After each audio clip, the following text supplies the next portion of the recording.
noches, bienvenidos a Especiales de Escritoras. Hoy vamos a conocer un poco más sobre una reconocida y talentosa escritora argentina, una querida amiga que vive en Varadero como yo, Mariana Guarinoni. Mariana Guarinoni nació en Buenos Aires y creció en Brasil. Estudió periodismo en la Universidad Católica Argentina y desarrolló su carrera en reconocidas editoriales durante más de 20 años. Su amor por la narración y por la búsqueda de información la llevó a escribir novelas históricas. Publicó Las espías en Buenos Aires, Renacerán mil rosas, Hijas del Sol, La dueña de la Santa, La adelantada de los mares del sur, Tierra de fugitivos y Puerto prohibido. También participó de la antología Hay pasión, historias que enamoran. Todos los libros de Mariana son lindísimos, pero mi preferido es Renacerán mil rosas, una novela sumamente atrapante de mujeres que fueron reales y que tuvieron un vínculo familiar con Mariana. Se las recomiendo. Y ahora los invito a disfrutar de la entrevista. Hola Mariana, ¿cómo estás? Hola Maggie, ¿cómo estás? Qué lindo verte. Lo mismo digo. Un placer. El último día del año. Sí, el último día del año, un placer para mí charlar con vos. Feliz. Así que muchas gracias por tu tiempo. No, de nada. Nos costó encontrarnos en esta pandemia, sí. A pesar de que vivimos cerca, venimos programándolo desde hace meses. Y bueno, pero finalmente, antes de terminar el año, lo logramos. Mariana, contanos un poquito cómo y cuándo te iniciaste en la escritura. De toda la vida. Yo escribía desde chica. Me acuerdo que cuando empecé a publicar las novelas, mi mamá me contaba, yo de ahí me acordé, ni me acordaba de antes. Yo tenía un cuaderno donde recortaba y pegaba fotos y abajo inventaba historias sobre esas fotos. En realidad eso era el comienzo del periodismo, era como escribir epígrafes. Claro. Pero como yo describía un poco lo que veía, pero el resto lo inventaba, en realidad era escritura.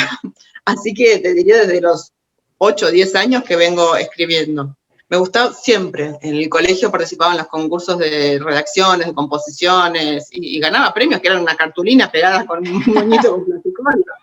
Pero yo feliz. Siempre escribí, pero porque leía mucho. Claro. A mí me gustaba mucho ir a la biblioteca del colegio y en los recreos quedarme sentada leyendo. Típica rata de biblioteca, esas nenas que no juegan sino que prefieren leer, bueno, sí. Esa era yo y sigo siendo. Yo antes que salir a hacer deportes me quedo leyendo, ni lo dudo.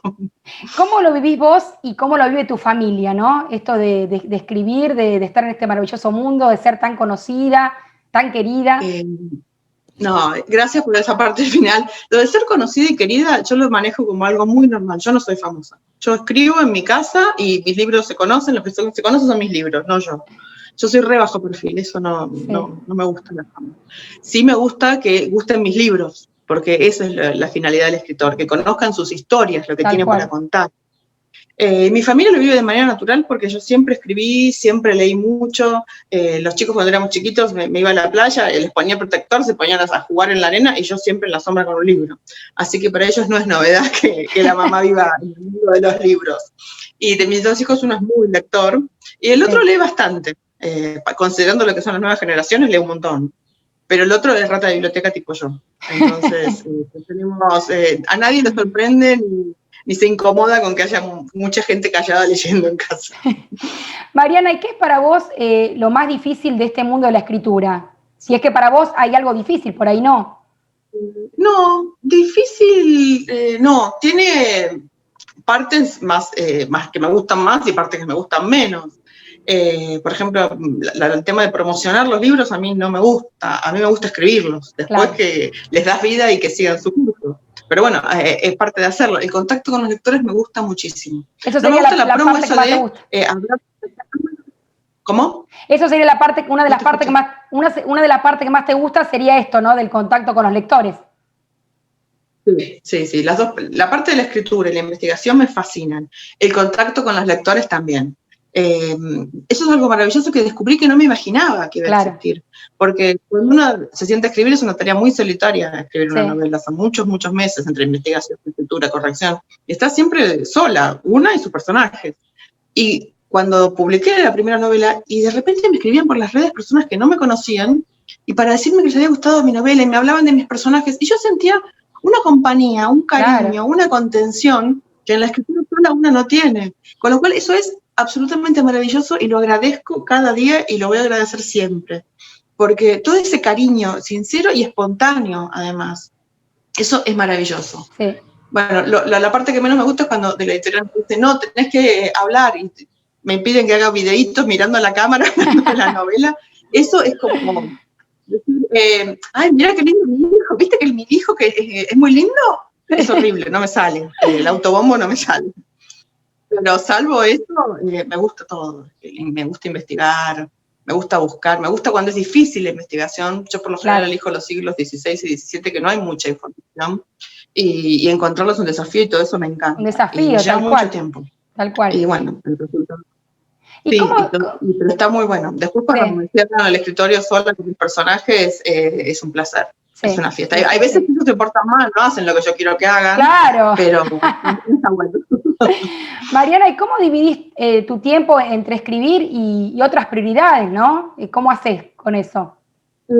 Trato de tener horas. Ahora mis hijos ya están grandes. Es distinto de tus nenas que son chiquitas.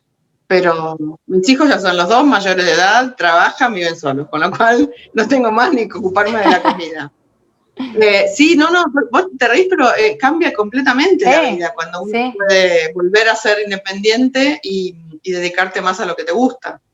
Con lo cual dedico la parte de la escritura a las tardes, desde la tarde hasta la noche, sin horario final. Claro. A la mañana me ocupo de otras cosas, trabajo otra cosa, pero la tarde arranco y escribo sin parar.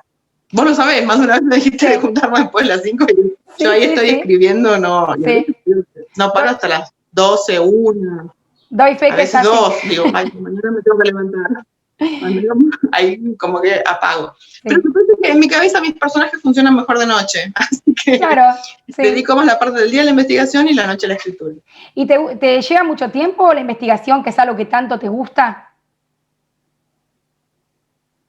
Sí, muchos meses. Según el tema y el libro, me lleva a ver, hay temas que son más fáciles de investigar porque hay más información al respecto. Por ejemplo, el último, que fue en 1800, la época de las invasiones inglesas, era más fácil encontrar información que las princesas incas, que fueron en el 1500, y que quedaron muy pocos historiadores que dejaron narrado todo eso.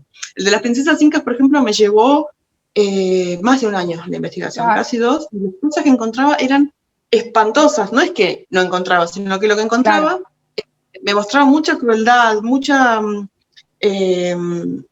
feo todo lo que tuvieron que vivir en manos de los españoles. Claro. Entonces, ahí fue cuando decidí poner una parte contemporánea para compensar con toda la parte de la investigación del collar y policial y el manuscrito que se entrecruzaba un poco con la trama histórica, para compensar las cosas horribles que encontré que pasaban. Porque uno cuando dice, bueno, voy a buscar la historia, buscas la historia, pero por ahí lo que encontrás no es lo que ibas a buscar.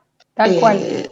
Torturas, violaciones, vendían como esclavas sexuales. Las princesas pasaban de ser hijas del Inca, hermanas del Inca, primas, eran unas castas muy amplias, que ni siquiera caminaban, las llevaban en sillas de oro, a ser esclavas sexuales de los capitanes españoles, que no eran exactamente un lord inglés, eran hombres de conquista, hombres duros, que no se bañaban, o sea, con todo lo opuesto a lo que era el hombre y la mujer autóctona de acá. No quiero llamarlos indígenas porque es un nombre que les dieron los españoles. Sí. Pero los autóctonos, toda la gente que vivía en toda la costa del Perú, Quito, Ecuador, que fue donde llegó Pizarro con sus hombres a la altura de Ecuador, amaban el agua, amaban la naturaleza, tenían una cultura riquísima. O sea, había un montón de cosas que los españoles llegaron y mataron, masacraron, y fue muy difícil. Yo iba leyendo y iba descubriendo y dije, esto me encanta el tema, pero se me va a hacer muy difícil contar una novela que además tenga romance. Claro. Ahí como que fue mezclando. Cuando salgo a investigar, no sé con qué me voy a encontrar. Y en base a lo que voy encontrando, es como que voy moldeándolo para dar forma a la novela. Tal cual. ¿Y cómo haces para combinar historia y amor en su dosis justa? ¿No? ¿Cuál es la receta? ¿Hay una receta? ¿Viste como te dicen cuánta sal le pones al relleno de las empanadas? Es a ojo. Sí, hay una cantidad justa, pero a mí me gusta cuando leo una novela histórica de otro autor, qué bien que lo balanceó, pero no sé cuánto y cuánto. Lo mismo me pasa cuando estoy escribiendo. ¿Cuánto y cuánto tengo que poner? Porque en mi caso la historia, con mayúscula, como yo digo, es protagonista. no es un marco histórico. Hay autores que sí, que escriben un marco histórico, Claro. dicen, escriben un periodo de regencia inglés y vos sabés cuál es el marco que te vas a encontrar, pero no cuentan lo que pasaba. Yo, en cambio, sí, elijo que la historia sea gran protagonista.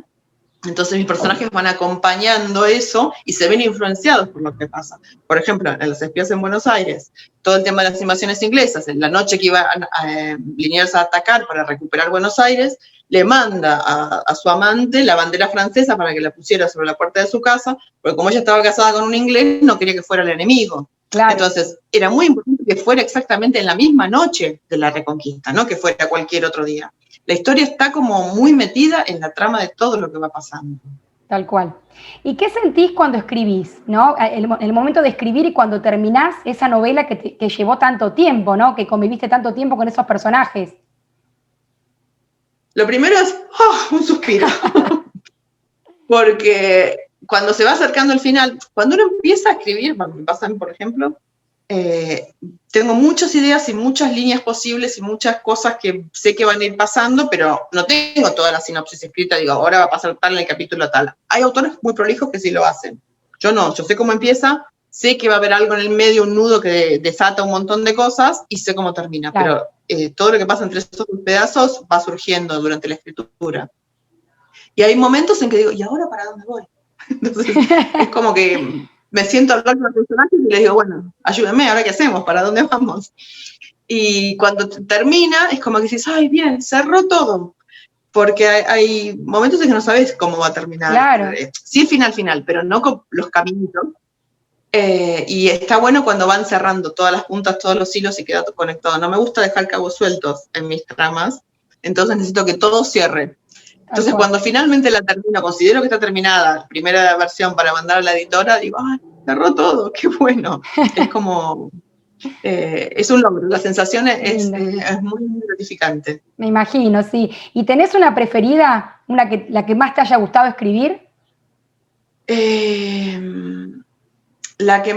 dos, en realidad, las que más me gustaron escribir, que fueron La dueña de la santa y Las espías en Buenos Aires, la última también. Pero cada una es especial por algo. Sí. Pienso en el escritor del Nacional Mil Rosas, como era la historia de mi bisabuela, para mí fue muy movilizante escribirla. Esa es mi preferida. Bueno, hubo escenas en las que yo iba escribiendo, que en los otros libros no me pasó, pero eso era una cuestión personal mía, porque todo lo que yo iba contando es la historia de tres mujeres desde la inmigración, pero desde el punto de vista femenino. Porque cuando se habla de la inmigración, que Sarmiento promovió la inmigración, que Avellaneda promovió la inmigración, que Pellegrini, o sea, todo era lo que hacían los hombres en pos de que vinieran otros hombres a poblar. Bueno, ¿y las mujeres? ¿Qué pasó con las mujeres? Entonces, como yo tenía la historia de mis familiares que vinieron con la inmigración, dije, en 1875, que era la época que llegaban, ¿qué pasó? Empecé a investigar de mi bisabuela para atrás, porque yo conocía, yo a ella no la conocí, pero sí conocía su historia. Y todo lo que iba investigando me movilizaba mucho. Y la novela no voy a contar, no se voy a hacer spoiler, pero termina que una de las protagonistas es la que está embarazada, es el bebé que está en la panza de mi abuela. Mi abuela a mí me crió, para mí era muy especial. De hecho, también cuento en la novela que ese anillo que le regala su amor a ese personaje, yo lo tengo. No lo traje ahora porque estoy, si no se lo mostraría. Lo mostré, de hecho, en la presentación del libro lo llevé y lo mostré. Y es mío, porque bueno, bisabuela, abuela, hija mayor y nieta mayor, me lo quedé yo. Qué linda. Para mí eso fue muy movilizante, eso es una novela que me gustó mucho escribir. La dueña de la santa es una historia que yo tenía en la cabeza desde que era chica, porque mi abuela justamente me contaba siempre la historia de la Virgen que paró el carro de bueyes, que nadie lo podía mover salvo cuando sacaban la estatuilla de terracota. Y para mí era una historia preciosa, pero por ahí era mucha ficción.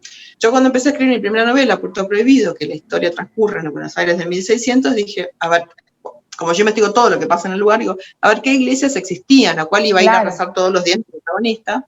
Digo, me surgió la duda, ¿estaría ya la capilla de Luján, la basílica de Luján, que es al momento la capilla? Y empecé a investigar y no, era después. Bueno, cuando escribí Tierra de Fugitivos, digo, ¿habrá llegado ya el momento? Busqué de nuevo, no. La tercera novela era más atrás todavía, digo, no, tampoco. A ver, paremos de buscar excusas para meterla en una novela. Claro. Me parece que es una novela propia. Empecé a investigar la mujer, a ver si daba para el tema. ¿Quién era que había comprado la estatuilla? Y era una mujer, con lo cual ya me acercaba bastante al tema.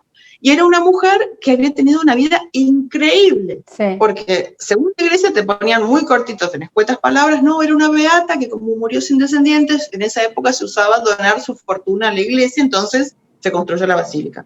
Yo empecé a investigar un poco más, y Monseñor Presas, que fue quien investigó más la vida de Ana, escribió 2 libros sobre ella. Me costó, pero los conseguí los 2 libros, y no era ninguna beata Ana de Matos Encinas, que tuvo una vida increíble y espectacular, porque Sí. si bien la casaron con un contrabandista, porque se usaba eso, a los 15 años la casaban para que la familia tuviera medios económicos, ella hizo cosas que, según yo lo cuento en la novela, lo liquidó al contrabandista que la fajaba.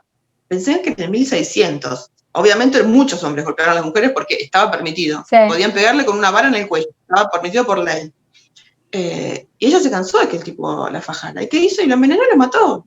Y eso no lo inventé yo, eso está puesto, sí. Lo decían en las coplas, los versitos que se cantaban en la calle, que a Sequeira lo mató la Matos, porque ella se llamaba Ana de Matos. Si ya en los libros a mí me llega un cantito que incluía el nombre de mi protagonista diciendo que mató al marido, y para mí es una fuente de eso que tengo que contar. Ni hablar. Y después de eso, que decían que ella no tuvo hijos, también se decía, pero yo encontré el testamento en el que ella decía que dejaba sus tierras a sus 3 hijos. ¿Y quién era el padre de esos 3 hijos? Un caballero que era el nieto de uno de mis personajes de Puerto Prohibido, que también eran personajes reales. Pues son todos personajes reales. A mí me gusta mucho trabajar con personajes reales. Entonces, voy armándome en la cabeza el escenario de ese Buenos Aires antiguo, colonial, que era el colonial en serio, porque cuando uno dice colonial, piensa en 1810. Y no, 1810 es cuando se terminó la colonia. Mi colonial es de 1810 para atrás, desde 1580 a 1810. Esos 200 años son bien coloniales, que es la época que me gusta. Bueno, entonces investigué todo lo que le pasó a Ana, que tuvo esos 3 hijos con ese amante sin estar casada con él, que hizo lo que se le cantaba, porque como ella era rica, las mujeres ricas y viudas podían hacer lo que querían. Las casadas tenían que obedecer al marido, y si no, las solteras tenían que obedecer a los hermanos, al padre, al tío, al que fuera. Ella tenía la ventaja de que era viuda y rica. Hizo lo que se le cantó. Sí. ¿Y qué quiso? Y compró una estatuilla y agradecerle. Como la estatuilla no se quería mover de ahí, ¿qué hizo? Estaba en sus tierras, le mandó a construir la basílica ahí. Y yo encontré el testamento donde ella deja tierras para construir la basílica y deja otras tierras para que producirlas y con lo que la ganancia que de esa tierra, sostener la iglesia y seguir haciéndola crecer. Bueno, de hecho, pasó de capilla de ermita a capilla, de capilla a iglesia y de iglesia a ser la basílica más importante de Argentina. Entonces, toda esa historia para mí fue muy, muy movilizante, muy importante, porque me gustan mucho los personajes reales. Y Ana me parece que se merecía eso. Sí, una novela bellísima. Bueno, y la reacción de las lectoras, que muchas me decían, yo conocí un poquito de la historia, pero con tu libro descubrí todo. Tal cual, me pasó lo mismo, sí. Bueno, todas me escribían para contarme eso. Fue la que más repercusión tuvo en cuanto a lectoras que me escribieron, muy movilizadas, me contaron un montón de cosas, algunas historias personales, cosas que muy lindas, pero bueno, privadas, que les pasaron a raíz de ese libro. Y a mí se me pone la piel de gallina cuando me cuentan esas cosas. Sí. La verdad que es una sensación muy linda. Sí. Mariana, ¿y la novela que te resultó por ahí más difícil de escribir o de investigar? La más difícil de escribir, lo que te decía, la de las princesas incas, porque me angustiaba mucho. Que mis protagonistas sufrieran, yo tenía que contar violaciones y la verdad no tenía ganas de hacerlas sufrir tanto, pero la pasaron realmente mal. Entonces por eso es que te digo, mezclé un poco. Pero no sé, sufrir no, a mí me gusta mucho escribir. Salvo las escenas, bueno, por ejemplo, Puerto Prohibido también. Mi protagonista era presa de la Inquisición. Y yo estuve en el Museo de la Inquisición en Torino y los aparatos de tortura. ¡Ay, Dios! No se le veía a nadie. Entonces la metí en la cárcel de la Inquisición para mujeres, a la que yo bajé, y era un lugar horrible, David. Te juro que entras y te das como escalofríos. Me imagino. Entonces, hacerle pasar por eso a mi protagonista, tanto no fue. Sí la hice pasar un par de cosas duras en Puerto Prohibido, pero no me animé a escribir una tortura de la Inquisición porque la verdad no me sentía cómoda yo con eso. Yo sé que a las personas les gusta sufrir. Muchas me escriben y dicen, ¡ay, me encanta, me hace sufrir! Tengo otras amigas que me dicen, no, me hace sufrir mucho. Pero bueno, la mayoría les encanta sufrir porque saben que después tienen una revancha de eso. Pero con la tortura de la Inquisición no había revancha posible. Entonces la hice sufrir un poco, pero no con... no narré escenas de torturas de la Inquisición porque era demasiado. Sí, sí. Hay escenas hay cosas así como eso que no, me niego a escribir, porque para mí la escritura tiene que ser un placer, tanto Tal para cual. mí al escribirla como a las lectoras al leerla. Sí, las hago sufrir bastante, pero tengo ciertos límites. Tal cual. Jamás he sufrido un chico, eso ya está descartado. Mis protagonistas sí sufren, pero los chicos no. Mariana, ¿hay una novela que te haya marcado por algo en particular? Puede ser porque la historia fue muy fuerte, porque tocó algo personal de tu vida, por lo que sea. ¿Cuál elegirías? Todas son especiales, todas son distintas. La que tiene mayor carga emocional para mí son esas dos, te digo, La Dueña de la Santa, porque la Virgen es una historia muy importante, sí. Y la historia de mi bisabuela, Renacer en Mil Rosas, para mí fue... Porque además, yo todo lo que cuento que le pasó a Faustina, que no es el nombre real, se llamaba Zulema, es real. Tal cual, entonces, tal cual. Cuando yo era chica, me contaban una historia. No, sí, porque tu bisabuela estaba casada con un señor muy mayor, qué sé yo. De chica era eso todo lo que sabía, porque como se murió antes de que yo naciera, no sabía más. De grande, yo ya había publicado Puerto Prohibido, Tierra de Fugitivos, y estaba ya terminando la adelantada, estaba por salir, y estaba sentada con mi mamá y un día me dice, te tengo que contar algo. ¿Qué? Bueno, en realidad la historia de tu bisabuela Zulema no es como te la contaron. ¿Cómo que no? Entonces empezó a hablar, y yo le dije, para. Me fue con un cuaderno. Y entonces empecé de nuevo. Y empecé a anotar. Automáticamente ella me hablaba y yo ya veía la novela con lo que me estaba contando. No quiero hacer muchos spoilers por quienes no lo leyeron todavía, pero, a ver cómo decirlo. El marido de mi bisabuela no era el padre de sus hijos. El gran amor de su vida fue, en realidad, la novela, yo le puse Irineo, pero se llama Justo José. Sí. También Justo José me da Urquiza, no quería mezclar con los procesos. Entonces le busqué otro nombre. Pero Justo José murió de amor 6 meses después de ella. Sí. Ella murió en un accidente con un tranvía, que ella le tenía pánico a los tranvías de toda la vida, y bueno, la atropelló un tranvía, y a los 6 meses él murió de amor. Sí. Y yo solo cuento en palabras finales. Fue un amor de más de 60 años juntos. Pero no, él en los papeles, digamos, los papeles de la familia, era el hermano, el colmemé de hermano. Claro. Era muy raro. Entonces, cuando mi mamá me contó la historia, dije, no, esto es una novela. Pero bueno, lo descubrí cuando estaba por publicar la adelantada, pero yo ya estaba con la de Dueña de la Santa y investigando también la de las Incas, porque te digo, me llevó como 2 años, esa fue una investigación muy larga. Entonces recién ahí es cuando pude procesar la otra, investigar la época de la inmigración, que era nuevo para mí, porque yo siempre tenía épocas anteriores, y ahí me cambié de siglo. Ahí fueron las últimas 2 novelas mías, recién son en el siglo XIX, las anteriores no. Mariana, y así como estas 2 novelas por ahí fueron las que más te marcaron, ¿tenés personajes que pueden ser protagonistas o secundarios que te hayan también marcado así? No, los personajes los quiero a todos más o menos por igual. Paso más tiempo con los protagonistas porque son los que más describo. No tengo como personajes que no me gusten.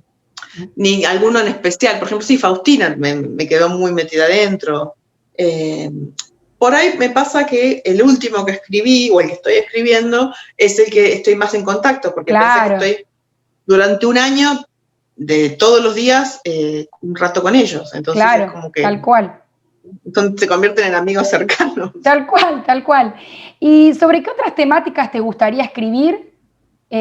¿Algún tema que decís, ay, si quiero escribir sobre esto y todavía no pude?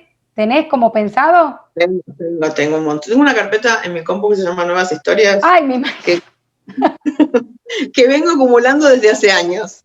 Y nunca llego a tiempo de decir, bueno, a ver cuál va a ser la próxima, porque siempre ya tengo en la cabeza, cuando estoy escribiendo, ya tengo la otra que viene pidiendo pista, hablándome en la oreja, que apúrate para terminar porque viene otra.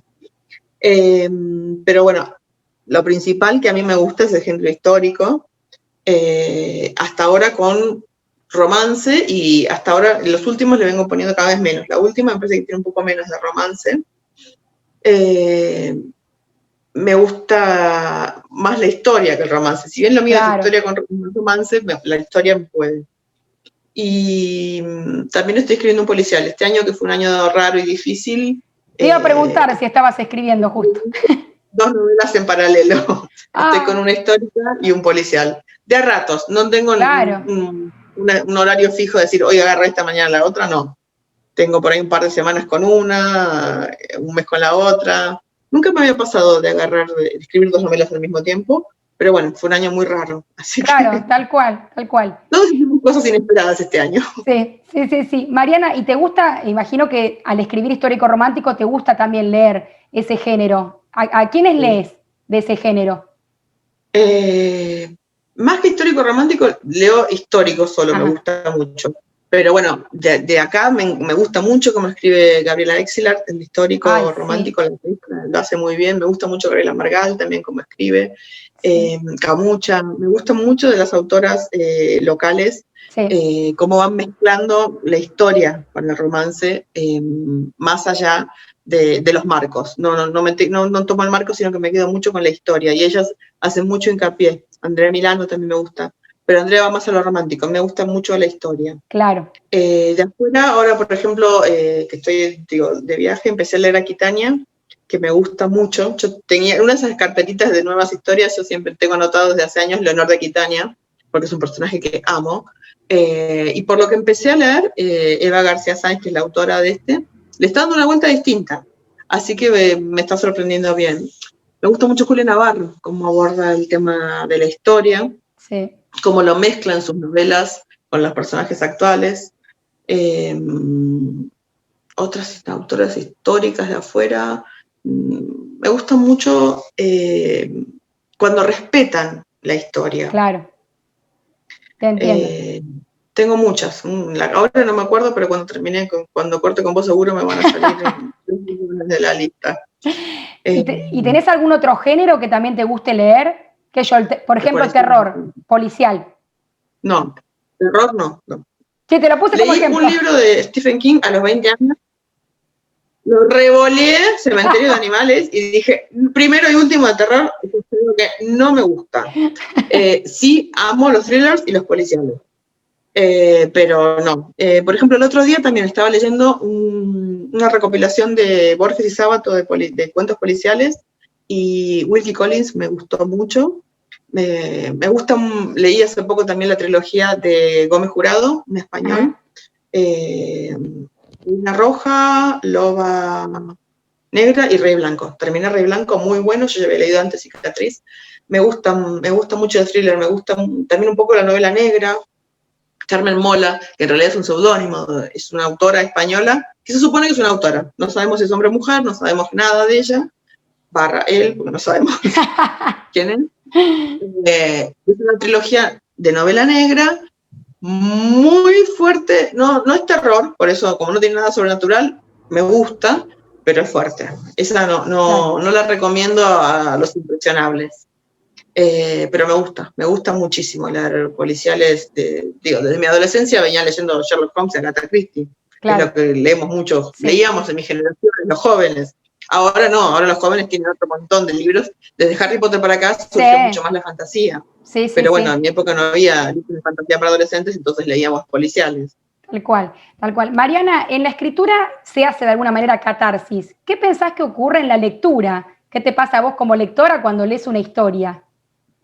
Mira, muchas lectoras me han contado que le pasaron cosas muy movilizantes con ciertas escenas. Por ejemplo, una lectora que había fallecido la mamá hacía poco, cuando leyó en Renacerán Mil Rosas la escena de Faustina en el cementerio llorando frente a la tumba de su madre, dice que empezó a llorar y no podía parar de llorar. Quería seguir leyendo y no podía por lo que le había pasado a ella. Me parece que hay escenas que pueden detonar cosas en el lector según el momento en que estén viviendo. A mí me preguntaron, por ejemplo, este año si escribiría algo sobre una peste y un encierro. Y yo hoy no lo haría, porque me parece que es algo demasiado cercano, pero yo ya escribí sobre eso. En Tierra de Fugitivos yo conté sobre la peste que hubo en Buenos Aires en el año 1620.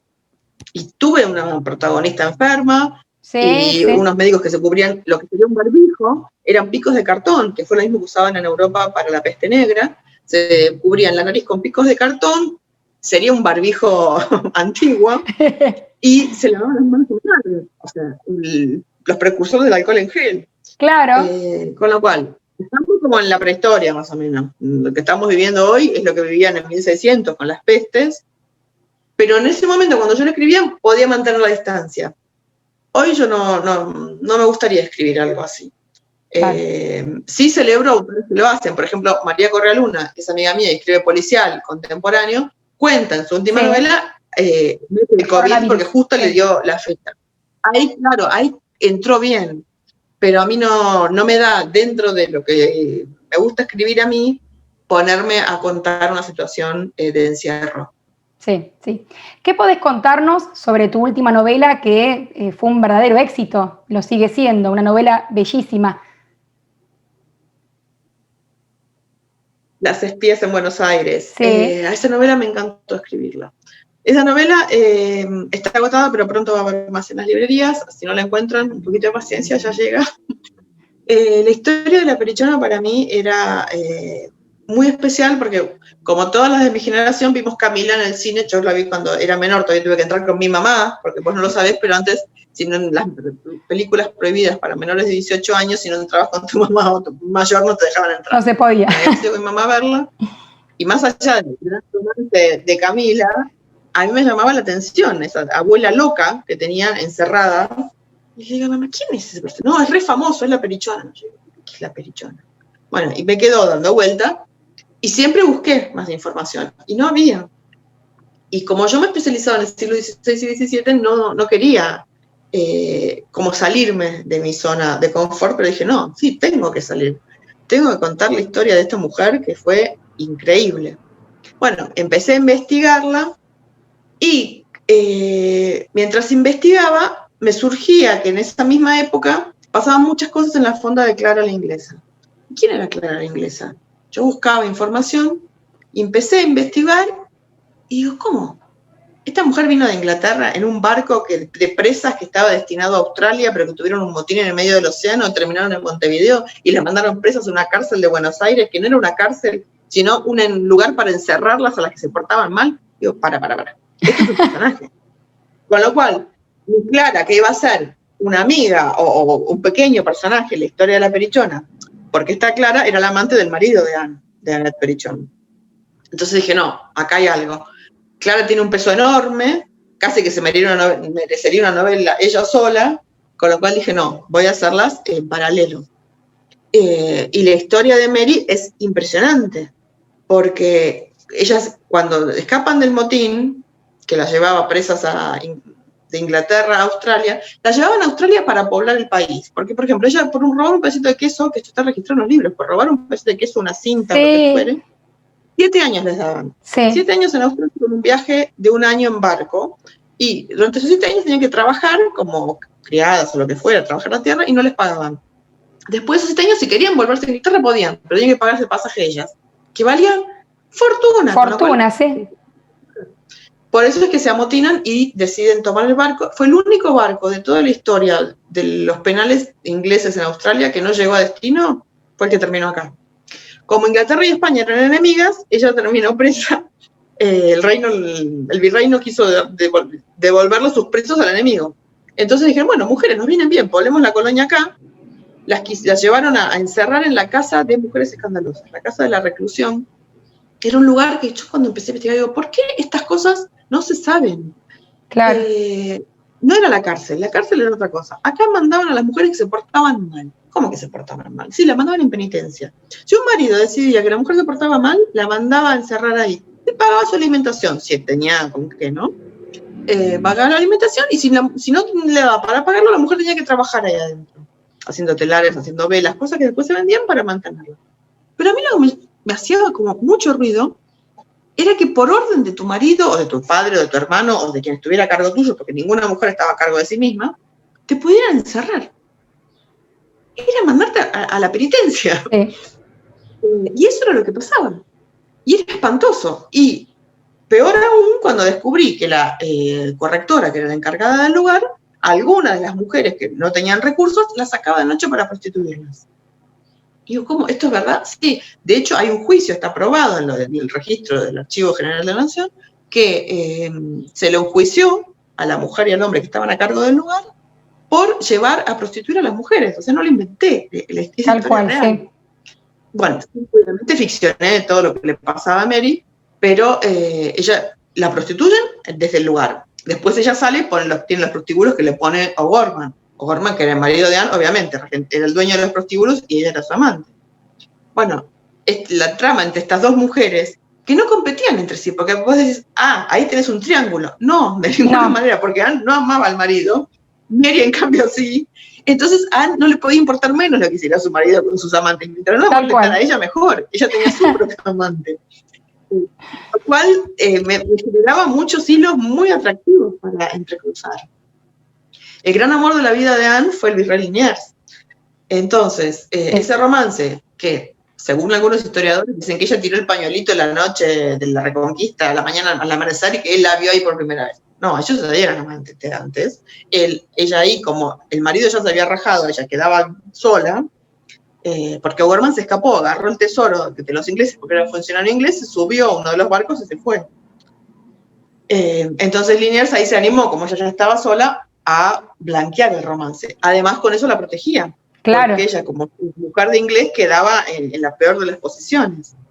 Entonces, ese romance entre la Perichona y Liniers, que a mí, decirle Perichona no es lo que más me gusta, pero es Annette Perichon, y no es despectivo. En la novela yo nunca uso la palabra, salvo en una escena en una plaza, en que la gente hago que hable y la llame Perichona. Ella para mí es Annette Perichon.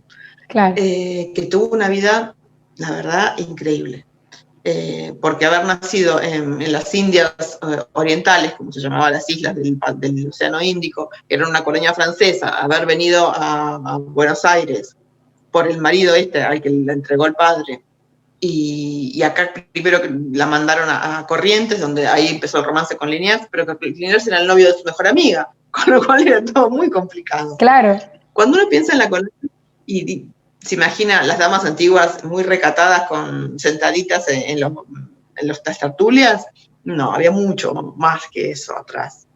Era una sociedad complicada, divertida, con muchas aristas, y yo trato de contar eso en mis novelas. Sí. Son personajes de la historia, pero son personajes reales, con sentimientos y que viven como tales. No son damiselas en peligro, como puede ser Cenicienta, un cuento de ficción distinto. ¿Cómo surgió la portada, que es tan linda, y el título, que también es hermoso? El título, yo quería ponerle La Condesa de Buenos Aires. También me gusta. En esa época, sí, se escribía con Y. Eso yo lo encontré en el Archivo General de la Nación, yo encontré el censo. Bueno, es lo que había terminado de redondear la idea antes. Cuando en la novela, la película de María Luisa Bember, cuentan que la abuela no había podido volver y se había quedado viviendo en la casa de la Matanza, eso no es verdad. Yo lo fui a buscar en el Archivo General de la Nación, el censo original de 1827, que están las planillas originales escritas a mano por el censista en la casa de la gente. Él fue a la casa de la calle La Paz, número 72, donde vivía Anne, y está anotado a mano. Anne Perichon, que vivía ahí con su hijo, con su nuera, con sus nietos, vivía en la ciudad, había vuelto, había regresado. Entonces, contar la historia desde el punto verídico, con datos confiables, a mí le agregaba un plus. Entonces yo quería ponerle La Condesa, porque era La Condesa de Buenos Aires, que era el título que Liniers le ofrecía a ella en privado. Claro. Porque como el marido todavía se había rajado, pero todavía no tenían confirmación de su muerte, ya no era viuda, formalmente no podía casarse. Liniers quería casarse con ella porque era viudo, pero ella no quería, no podía. Entonces él le ofrece en privado ese título, como él sí era conde de Buenos Aires, fue el único conde que tuvimos. Para mí hubiera sido lindo mantenerle el título a ella. Pero bueno, en ese momento mi editora me dijo, pero no es una protagonista sola, son dos. Claro. Y ahí me di cuenta que había elegido tener dos protagonistas. Entonces mantuvimos el Buenos Aires y cambiamos por Las Espías. Me quedó la tristeza de La Condesa. Y la portada la diseñaron en la editorial. Yo ahí no tuve nada que ver. Cuando me mandaron dos para que eligiera y dije, sí, esta, ni lo dudo, porque es preciosa. Tiene muy linda luz en parte del cuerpo. Sí. El arma con las perlas tiene que ver con lo que ella era. Y los guantes negros tienen que ver con lo que pasa con Moreno en el barco, que eso también es real. Moreno cuando se embarca, antes de que, ni bien le sale, pero cuando todavía estaba vivo, a la mujer, a Lupe Cuenca, le mandan una caja con guantes de luto, el abanico de luto, como diciéndole, tu marido no vuelve.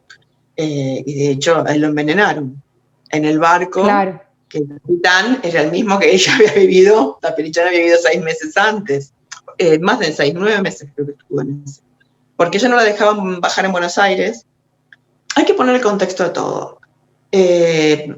Los Revolución de Mayo eran revolucionarios. Si bien en el colegio nos enseñan la banderita, celeste blanca y celeste en la plaza, no. Hubo tiros, se mató mucha gente. Entonces, el contrarrevolucionario, que era Liniers, que vino a intentar detenerlos, lo fusilaron a mitad del camino porque si él hubiera entrado a Buenos Aires, la gente lo hubiera apoyado. Entonces, al amante de él, que quería volver, que él la había mandado a Brasil para protegerla, y allá tuvo una pelea con la princesa Carlota Joaquina y se la sacó de encima, la mandó en barco para acá no la querían dejar bajar, la mandaron de vuelta. Entonces, se pasó 1 año y medio, yendo y viniendo entre Buenos Aires y Río de Janeiro. En el medio tuvo un naufragio, que yo lo quería contar bien, pero me dijeron no sacarle páginas porque tenía que ser más corto. Bueno, el naufragio fue real también, a la altura de La Pedrera, en las costas de Uruguay. O sea, le pasó de todo. Sí. Y cuando llegó acá no la dejan bajar. ¿Y por qué no? Porque Liniers estaba prófugo en teoría, lo estaban buscando. Ella era como la imagen de lo que había sido lo anterior. Para los revolucionarios recién instalados en el poder, tenía mucha gente que todavía apoyaba la vuelta de la corona. Entonces, tener a la imagen que representaba a Liniers y a ella, no le servía ni a Saavedra ni a los que quedaban acá, a Castelli. No la querían dejar bajar. Después de muerto Liniers, el abogado de ella, Echeverría, intercede ante Saavedra. La REA, de hecho, le alquilaba la casa de ella. Era un pueblo esto. Y logra, a través del pedido del capitán del barco inglés, que para reconocer el nuevo gobierno, a través de la Armada inglesa, le pide que la dejen bajar.